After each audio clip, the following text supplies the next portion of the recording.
Lakhpat jail میں جو ہمارے اسیران کا ٹرائل ہو رہا ہے ادھر پیش ہوئے، جس میں بیرسٹر شجیل نیازی صاحب، عثمان ملک صاحب، جناب حافظ عمار صاحب، شزیب دلدانہ صاحب اور عبد الرحمان صاحب، یہ ساتھ ہمارے پیش ہوئے۔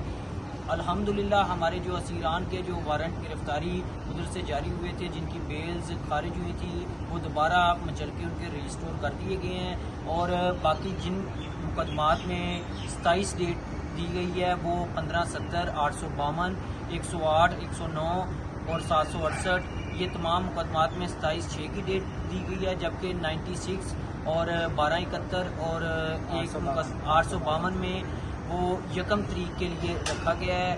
انشاءاللہ انصاف لوز فورم کے وکلاء کی کوشش ہوگی کہ سینئر وکلاء کی قیادت میں ہمارے تمام اسیران کو جلد سے جلد انشاءاللہ بری کروایا جائے۔ ہمارے ساتھ شجیل نیازی صاحب موجود ہیں، وہ اس حوالے سے ایک میسج بھی دینا چاہتے ہیں۔ جی شجیل بھائی۔ جی، میرا جو پیغام ہے وہ خاص طور پہ جو پی ٹی آئی کے ورکرز جو مختلف ایف آئی آر میں جن کا جو نامزد ہیں ان کے لیے ہے کہ وہ بالکل بھی پریشان نہ ہوں۔ یہ ٹرائل ابھی چلے گا، لیکن صرف ایک چیز ان کو انشور کرنی ہے کہ وہ اپنی اٹینڈنس جو ہے وہ پوری رکھیں، اور ہر پیشی جو ٹرائل جو کورٹ پہ وہ وہاں پہ اپنی اٹینڈنس جو ہے وہ پوری رکھیں وہاں پہ۔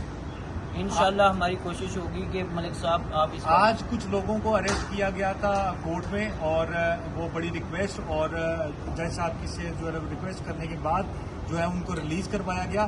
2 گھنٹے تک جو ہے نا وہ لوگ وہاں پر بند رہے تھے کورٹ لکھپت میں، جو لوگ وہاں پر جن کی حاضری نہیں تھی، ان ٹائم نہیں تھی۔ تو نیکسٹ ٹائم آپ لوگ پلیز انشور کریں کہ اپنی حاضری کو یقینی بنائیں۔ ٹھیک ہے جی بھائی۔